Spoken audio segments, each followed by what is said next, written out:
C'est la nuit des Frenchies à l'US Open. Tsonga, mon fils et Pouille sont en quart de finale. La Biélorussie, première étape des Bleus sur la route du mondial. Coup d'envoi ce soir des éliminatoires. Et puis un jeune Français maillot à pois sur la Vuelta.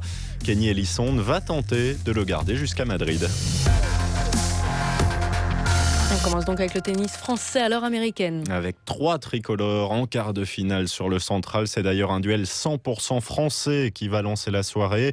Gaël Monfils, 30 ans, contre Lucas Pouille, 22 ans, l'ancien contre le moderne.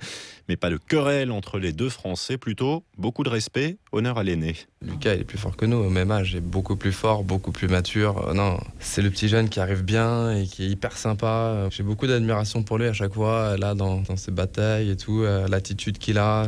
J'aime bien, il a pas peur, c'est impressionnant, il a pas peur. Au contraire, quand il y a de l'ambiance, c'est là où même il joue encore mieux et ça, c'est vraiment génial, quoi.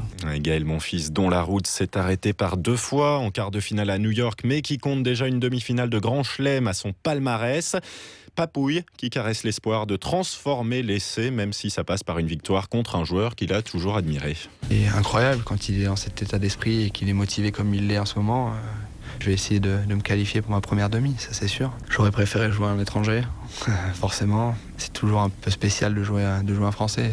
J'imagine encore plus à ce stade de la compétition. Mais voilà, on est beaucoup dans le tableau. Là, on joue très bien tous les trois, donc forcément, on était tous les trois dans la partie haute. C'est beau, je trouve. Ah oui, c'est beau. Gaël Monfils, Lucas Pouille, dont le seul affrontement sur le circuit avait tourné à l'avantage du premier. Faites vos jeux pour ce soir, ça commence à 19h. Et puis, un peu éclipsé par ce duel franco-français, Jo-Wilfried Tsonga entrera en piste plus tard dans la soirée. En face de lui, Novak Djokovic, numéro 1 mondial, que l'on dit en petite forme, mais Tsonga est un peu comme Saint-Thomas. J'attends toujours le Djokovic pas au meilleur de sa forme, parce que malgré le fait qu'il soit pas forcément au top, jusque-là il gagne, hein, il gagne quand même énormément. Donc je crois que pour ces gars-là, maintenant, ce qui compte, c'est vraiment les grands tournois. Donc il en a gagné 2 sur 3.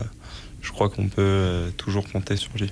Voilà, Tsonga, Djokovic à partir d'1h du matin, heure française. Et puis les autres quarts de finale, ils opposeront Murray à Nishikori et Wawrinka à Del Potro. On passe au football, les choses sérieuses commencent ce soir pour les Bleus de Didier Deschamps. Avec le début des qualifications pour le Mondial 2018 en Russie, groupe de 6 dont la première place offre un billet direct. Campagne de Russie qui commence par un voyage en Biélorussie. Première escale que Didier Deschamps aborde sans ses grognards. Evra non retenu, Lloris blessé.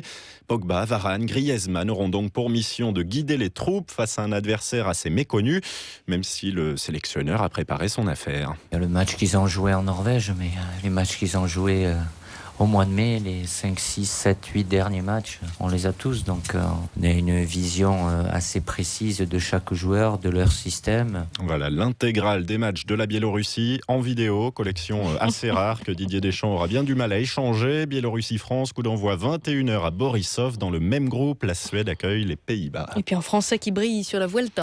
Le Tour d'Espagne cycliste qui marque une pause aujourd'hui avant les dernières étapes. Une Vuelta dominée par le Colombien Nairo Quintana, mais c'est donc un Français qui porte ce maillot à pois, Kenny Elissonde, 25 ans.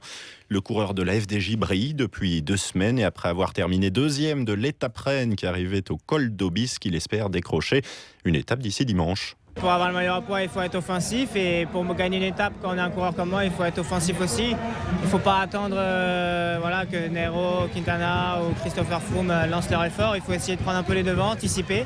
Ça a failli le faire à l'Aubisque et j'espère que la prochaine, ça le fera, quoi. C'est ce qu'on lui souhaite. Hier, Marie, c'est le luxembourgeois Jean-Pierre Drucker, qui a remporté l'étape. Pas facile de lui succéder à ce qu'on dit. En tout cas, vivement la suite. Et rien à voir avec Michel, donc, même s'il aime le vélo. Merci Nicolas Teilhard.